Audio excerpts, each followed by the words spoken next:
बताइए, रात को 1:30 बजे हमें बुलाया गया। आप ये सोचिए कि ऐसी व्यवस्था है जहां 1:30 बजे रात को एमबीबीएस डॉक्टर बैठा है आपको देखने के लिए। चाहिए आपका एम्स है, आईजीएमएस है, पीएमसी चक, 1:30 बजे रात को आपको वहां ना गेट मार के भगा दिया तो आप कहिएगा। 1:30 बजे आप देखेंगे तो चाय वाला दुकान आधा बंद हो जाएगा। उसका नंबर आया था रात को 1:30 बजे, तो इत्तेफाक से हम रात को 1 बजे हॉस्पिटल में आके हमसे उनका कहना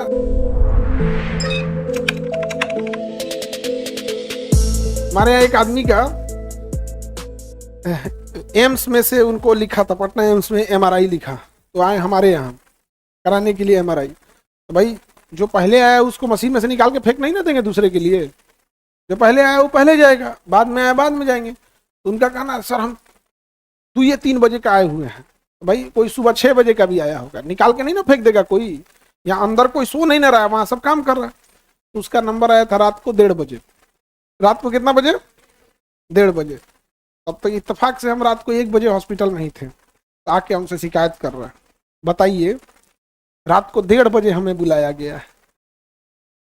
हम कहें कि बीमार आप हैं, आपको 1:30 बजे आने में दिक्कत है। कभी सोचे हैं 1:30 बजे रात को एमबीबीएस डॉक्टर भी बैठा है अंदर, वहाँ आपसे ज़्यादा पढ़ा लिखा है, आपसे ज़्यादा सेटल्ड है, ज़रूरत आपको इलाज की। आप ये सोचिए कि ऐसी व्यवस्था है जहां 1:30 बजे रात को एमबीबीएस डॉक्टर बैठा है आपको देखने के लिए। 1:30 बजे आप देखेंगे तो चाय वाला दुकान आधा बंद हो जाएगा।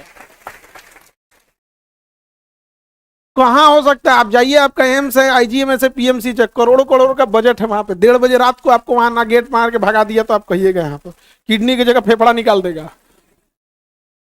तब कहा कि नहीं सर आप ठीक कह रहे हैं, हम ही आवेशित हो गए थे। हमको कोई बात नहीं, हमें आपसे कोई सम्मान उम्मान की चिंता वो नहीं है, ना ही हम आपसे कोई उम्मीद लेके बैठे हैं। बस हम ये लेके बैठे हैं कि आप जरा सोच के देखिए कि आप बीमार पड़े हो, जो चीजें बाहर 10,000 की हो रही है यहाँ 1500, 2000, 2500 में हो रही है, जो चीज वहां बाहर 10,000 का है। और आपको शिकायत इस बात की है कि आप बीमार हैं, आपको 1:30 बजे क्यों देखा जाएगा? कभी सोचे हो उस डॉक्टर ने बाल बच्चे उसके भी होंगे, उसके भी बच्चों का बोर्ड एग्जाम होगा। हमारे यहाँ जो 1:30 बजे रात को डॉक्टर बैठे तो कहते हैं कि सर मेरे बेटे का बोर्ड एग्जाम है। लेकिन हम जब एक और देखते हैं बोर्ड एग्जाम, एक और इन गरीब बच्चों को लोगों को देखते हैं तो सोचते हैं इन्हें हम कल बुला सकते थे, लेकिन हम क्या करेंगे, सोचते हैं कि यहीं पे कर देते हैं। उस डॉक्टर के बच्चे का बोर्ड एग्जाम है, उस समय उन्हें होना चाहिए, लेकिन एक डॉक्टर का एथिक्स क्या होता है? अब सोचिए, आपको 1:30 बजे जांच कराने में दिक्कत हो रहा है ना, डॉक्टर बैठा है वहां पर। और कौन हॉस्पिटल तुम्हारा 1:30 बजे खुल रहा है? एमआरआई तो नहीं देख लेंगे तो ये नहीं। अब कहा बेचारा वो भी भावुक हो गया, ए सर हमसे गलती हो गया। हम कह यार हम मार और थोड़ी रहे आपको, हम बस आपको बता रहे हैं। और अभी हम रात 1 बज रहा है, हम खाली भी बैठे, आप भीड़ में आते हैं, हम आपकी 4 बात सुन के चले जाते हैं। हम भीड़ में आपको ये भी नहीं बता पाते।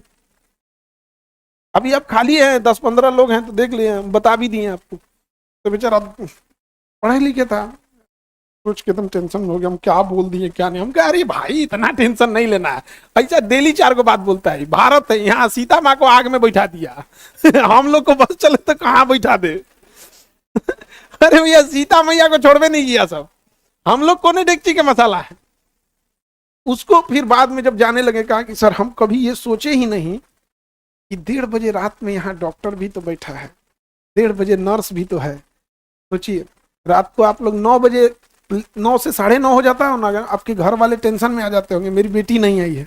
वहाँ रात 2-3 बजे तक कोई नर्स ड्यूटी पे खड़ी हो, आप बेड पे बैठे होंगे ना, वो खड़ी होगी, उसको बैठने के लिए जगह नहीं दिया जाता है आईसीयू में उनके बैठने, आपको चलते ही रहना है, आपको बैठना है तो आप नर्सिंग स्टेशन पे जाके बैठिए, लेकिन अंदर यार।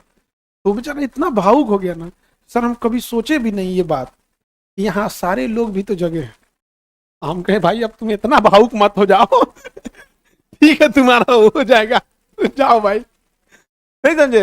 होता है कई बार क्या होता है ना कि आप चीजों को समझ रहे होते हैं, लेकिन कोई आपको रियलाइज कराने वाला होता है ना, होता है। ऐसे हनुमान जी के साथ हुआ था, उनके पास बहुत बल था, पते नहीं था, जामवंत है उनको समझाएं कि बहुत बलशाली है। वैसे ही आप सबके अंदर करुणा है, आचरण है, लेकिन आपको आभास नहीं हो पाता। समझ में आया कि नहीं आ गया?